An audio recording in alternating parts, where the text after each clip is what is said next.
Husband, love your wife as you love yourself. And for the wife, submit, respect your husband, and all this are to be done in honor and respect. When things are not going right on both directions, when your relationship is on the rocks, you're compelled, you're provoked not to show respect. But at the end of the day, if you try to diminish the role of respect and love, we are diminishing the power of marriage that we have covenanted ourselves.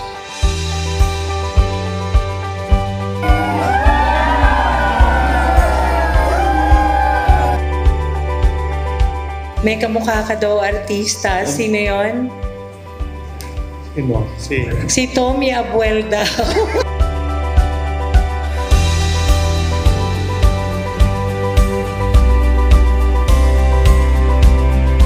So to my amazing husband, thank you for being my everything.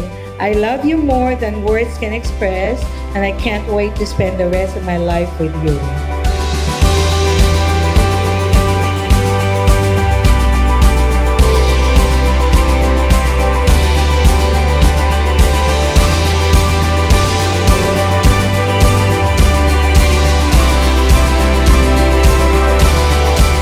So Leo, I'm so amazed.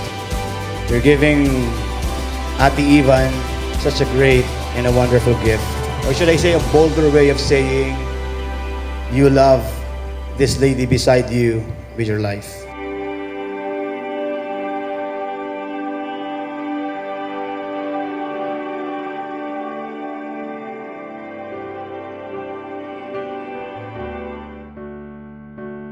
Napaka-maginoon ni Papa, mapagmahal at very caring. Kaya naman natutunan ko siyang mahalin. I could see it in your eyes from the moment we first met.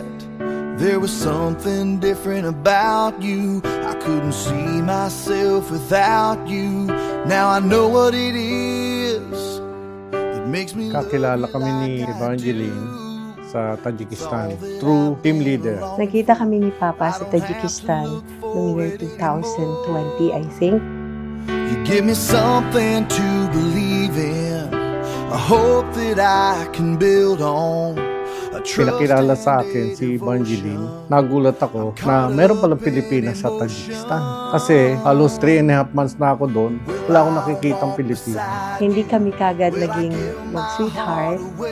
Ako ay aksidenteng nakita ng kaibigan ng kanyang team leader na si Roger, isang British guy.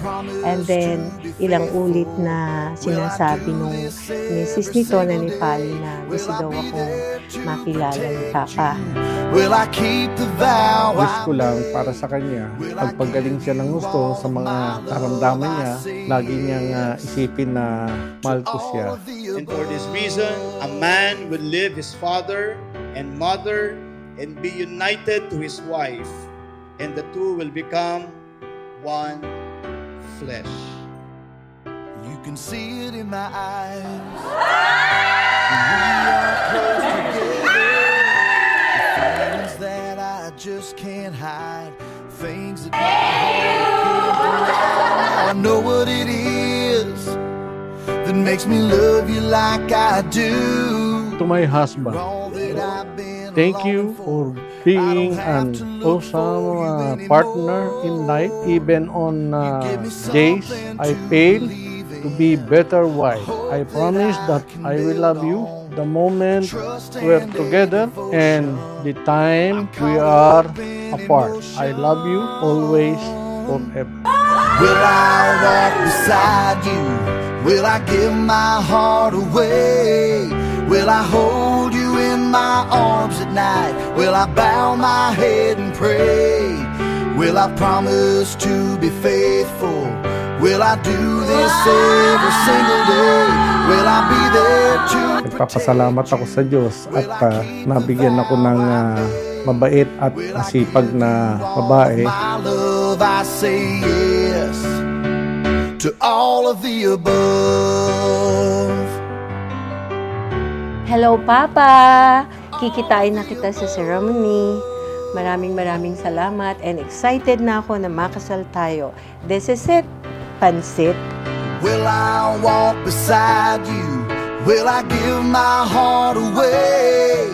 Will I hold you in my arms at night? Will I bow my head and pray? Will I promise to be faithful? Will I do this every single day? Will I be there to protect you?